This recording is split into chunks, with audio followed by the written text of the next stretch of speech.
ಜ್ಞಾನ ಭಕ್ತಿ ವೈರಾಗ್ಯ ಯೂಟ್ಯೂಬ್ ಚಾನೆಲ್ಗೆ ತಮ್ಮೆಲ್ಲರಿಗೂ ಆತ್ಮೀಯವಾದ ಸ್ವಾಗತ. ಈಗಾಗಲೇ ನಾವು ದಾಸರ ಒಂದು ಪುರಂದರದಾಸರದೇ ಆಗಿರ್ಬೋದು, ಕನಕದಾಸರದೇ ಆಗಿರ್ಬೋದು, ಅವರ ಕೀರ್ತನೆಗಳನ್ನು ಹಾಡಿನ ಮುಖಾಂತರ ನಾವು ಹಾಡ್ತಾ ಇದ್ದೀವಿ. ಇವತ್ತು ಗುರುವಾರ ಆಗಿರೋದ್ರಿಂದ ವಿಶೇಷವಾಗಿ ಶ್ರೀ ಗುರು ರಾಘವೇಂದ್ರರ ಒಂದು ಕೀರ್ತನೆಯನ್ನು ಹಾಡಿನ ಮುಖಾಂತರ ಹಾಡುವಂಥ ಪ್ರಯತ್ನ, ನಮ್ಮ ದಾಸರ ಪದಗಳಿಂದ ಕೊಡುಗೆಯಾಗಿರುವಂತಹ ಕೀರ್ತನೆಯನ್ನು ಹಾಡುವಂಥ ಪ್ರಯತ್ನವಾಗಿದೆ.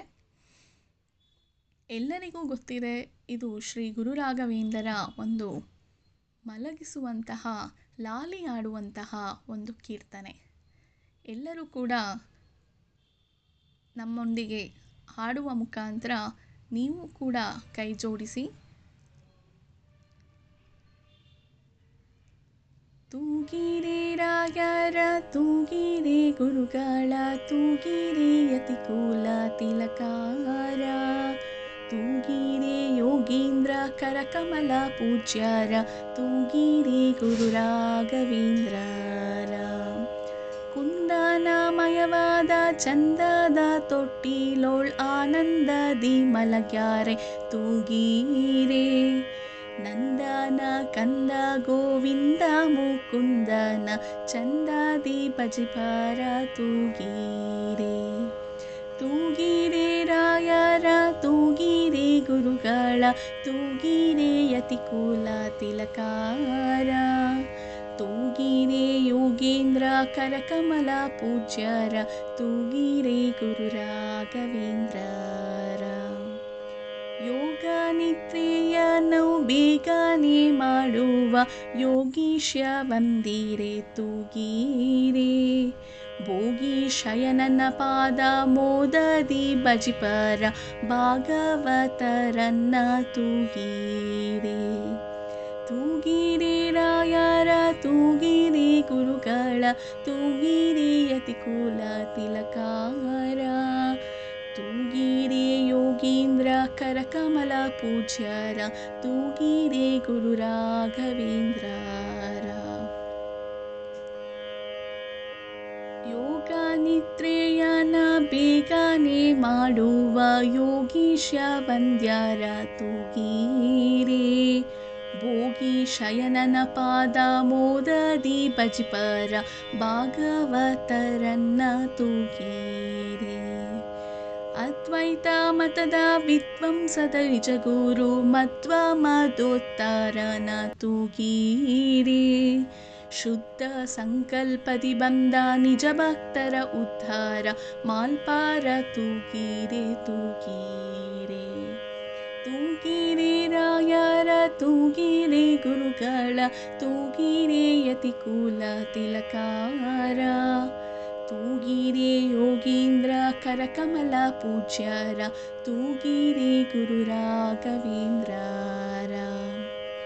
ಭಜಕ ಜನರು ತಮ್ಮ ಭಜನೆಯ ಮಾಡಲು ನಿಜಗತಿ ಇಬ್ಬರ, ತೂಗಿರೆ ನಿಜ ಗುರು ಜಗನ್ನಾಥ ವಿಠಲನ ಪಾದವ, ಭಜನೆಯ ಮಾಲ್ಪರಣ ತೂಗಿರೆ ತೂಗಿರೆ ರಾಯರ, ತೂಗಿರೆ ಗುರುಗಳ, ತೂಗಿರೆ ಯತಿಕುಲ ತಿಲಕಾರ, ತೂಗಿರೆ ಯಗೀಂದ್ರ ಕರಕಮಲ ಪೂಜ್ಯರ, ತೂಗಿರೆ ಗುರು ರಾಘವೇಂದ್ರರ. ಹೀಗೆ ಎಲ್ಲ ಮಟ್ಟದಲ್ಲೂ ಕೂಡ ಶ್ರೀ ಗುರು ರಾಘವೇಂದ್ರರ ಗುರುವಾರದಂದು ಕೊನೆಯದಾಗಿ ಹಾಡುವಂತಹ ನಮ್ಮ ದಾಸರ ಕೀರ್ತನೆಯನ್ನು ಹಾಡಿನ ಮೂಲಕ ಹಾಡುವಂಥ ಪ್ರಯತ್ನವನ್ನು ಮಾಡಿದೆ. ಏನಾದರೂ ತಪ್ಪಿದ್ದಲ್ಲಿ ಕ್ಷಮೆ ಇರಲಿ. ಹಾಗೂ ಯಾರು ಸಂಗೀತವನ್ನು ಕಲ್ತಿದ್ದೀರೋ ಅವರವರ ಭಕ್ತಿ ಅನುಸಾರವಾಗಿ ಅವರು ಭಗವಂತನಲ್ಲಿ ಒಂದು ಪ್ರೇರಣೆಯನ್ನು ಆಗಲಿ ಅಂತ ಅವರ ಒಂದು ಭಕ್ತಿಯನ್ನು ತೋರಿಸುವಂತಹ ವಿಧಾನವಿದಾಗಿರುತ್ತೆ. ಇದಕ್ಕೊಂದು ಉದಾಹರಣೆ ಅಂದರೆ, ಮಂತ್ರಾಲಯದಲ್ಲಿ ಒಬ್ಬ ಭಕ್ತರು ತಪ್ಪು ಅರ್ಥಗಳಿಂದ, ತಪ್ಪು ಪದಗಳಿಂದ ರಾಯರ ಒಂದು ಹಾಡನ್ನು ಹಾಡ್ತಿದ್ರಂತೆ. ಇದನ್ನು ಕೇಳ್ಪಟ್ಟ ಅಲ್ಲಿ ಪೂಜಾರಿ ಒಬ್ಬರು, ಅಂದರೆ ಮಠಾಧೀಶರು ಒಬ್ಬರು, ಅರ್ಚಕರು ಹಾಗೂ ಆಚಾರ್ಯರಾಗಿದ್ದವರು ಅವನಿಗೆ ಬೈದ್ರಂತೆ. ಏನಪ್ಪ ನೀನು ಏನು ಕಲ್ತಿದ್ಯಾ, ಏನಿದು, ಎಂಥ ತಪ್ಪು ತಪ್ಪು ಅರ್ಥಗಳಿಂದ ರಾಯರನ್ನು ನೀನು ಈ ಥರ ಸ್ತುತಿಸ್ತಿದ್ಯಾ ಅಂತ, ದಯಮಾಡಿ ಹೊರಟೋಗು ಅಂತ ಕಳಿಸ್ಬಿಟ್ರಂತೆ. ಆಗ ರಾತ್ರಿ ಮಲಗಿದ್ದಾಗ ಆ ಅರ್ಚಕರ ಕನಸಲ್ಲಿ ರಾಯರು ಬಂದ್ರಂತೆ. ರಾಯರು ಹೇಳಿದ್ರಂತೆ, ಯಾಕೆ ನೀನು ಆ ಶಿಷ್ಯನಿಗೆ ಬೈದು ಕಳಿಸ್ದೆ? ಭಕ್ತಿಗೆ ಬೇಕಾಗಿರುವಂತಹ ಪ್ರೀತಿ ಮತ್ತು ಶ್ರದ್ಧೆ, ಅವರು ಸ್ತುತಿಸುವಂತಹ ವಿಧಾನ ಹಾಗೂ ಉಚ್ಚರಿಸುವಂತಹ ಮಂತ್ರ ಪಠನೆಯಿಂದ ಅಲ್ಲ. ಅವನಿಗೆ ಹೇಳಬೇಕು ಅನಿಸಿದೆ, ಹೇಳಿದ್ದಾನೆ, ಅದು ನನಗೆ ಪ್ರೀತಿ ಆಯಿತು. ನೀನು ಯಾಕೆ ಅವನನ್ನು ಬೈದು ಆ ಪುಣ್ಯದ ಫಲವನ್ನು ನೀನು ಅದನ್ನು ಕಮ್ಮಿ ಮಾಡಿಕೊಂಡು ಪಾಪವನ್ನು ಕಟ್ಕೊಂಡೆ? ಯಾರೇ ಬಂದರೂ ಕೂಡ ಅವರವರ ಭಕ್ತಿಯ ಅನುಸಾರವಾಗಿ ಅವರು ತೋರುವಂತಹ ವಿಧಾನವನ್ನು ನಾವು ಎಂದಿಗೂ ಅದನ್ನು ಆಕ್ಷೇಪವಾಗಿ ಹಾಗೂ ಅದನ್ನು ಖಂಡಿಸಬಾರ್ದಂತೆ. ಅದು ಭಗವಂತನಿಗೇ ಗೊತ್ತಿರುತ್ತೆ, ಭಗವಂತನಿಗೆ ಯಾರಿಗೆ ಎಂಥ ಪ್ರತಿಫಲವನ್ನು ಕೊಡಬೇಕು ಅನ್ನೋದು ಗೊತ್ತಿರುತ್ತಂತೆ. ಆದ್ದರಿಂದ ನಾವು ಯಾವುದೇ ಕಾರಣಕ್ಕೂ ಬೇರೆಯವರ ಅಥವಾ ನಮ್ಮಲ್ಲಿ ಇರುವಂಥ ಲೋಪದೋಷಗಳನ್ನು ಬಚ್ಚಿಟ್ಕೊಂಡು ಭಗವಂತನಲ್ಲಿ ತೋರಿಸುವಂತಹ ಶ್ರದ್ಧೆ ಭಕ್ತಿಗೆ ಕೊರತೆ ಉಂಟಾಗಬಾರ್ದು.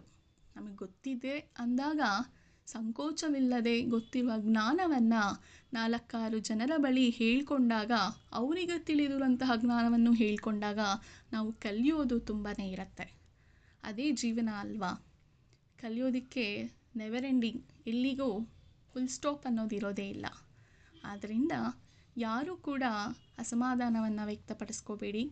ತಮ್ಮಲ್ಲಿರುವಂತಹ ವಿದ್ಯೆಯನ್ನು ಅಥವಾ ತಮ್ಮಲ್ಲಿರುವಂತಹ ಏನೇ ದೇವರ ನಾಮಗಳೇ ಇರ್ಬೋದು, ಸಂಗೀತ ಬರದೇ ಇದ್ದರೂ ಕೂಡ ನೀವು ಆ ಹೇಳುವಂತಹ ಪ್ರಯತ್ನವನ್ನು ಮಾಡಿ ಭಗವಂತನ ಪ್ರೀತಿಗೆ ಕಾರಣರಾಗಿ ಅಂತ ಹೇಳ್ತಾ ಈ ವಿಡಿಯೋವನ್ನು ಇಲ್ಲಿಗೆ ಮುಗಿಸ್ತಾ ಇದ್ದೀನಿ. ಮುಂದಿನ ವಿಡಿಯೋದಲ್ಲಿ ಸಿಗ್ತೀನಿ. ಅಲ್ಲಿವರೆಗೂ ನಮಸ್ಕಾರ.